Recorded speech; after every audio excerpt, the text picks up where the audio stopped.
I'm not sure if you've ever come across, but some of these cheap solar panels, they kind of corrode and grey out, and I've seen people on YouTube, etc., scrubbing them clean and with emery paper and everything else.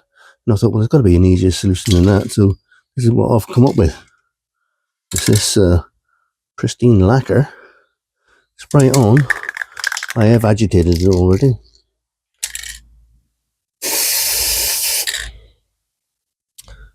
When it runs dry, back to brand spanking new again.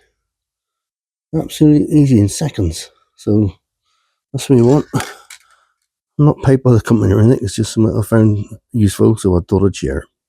Cheers.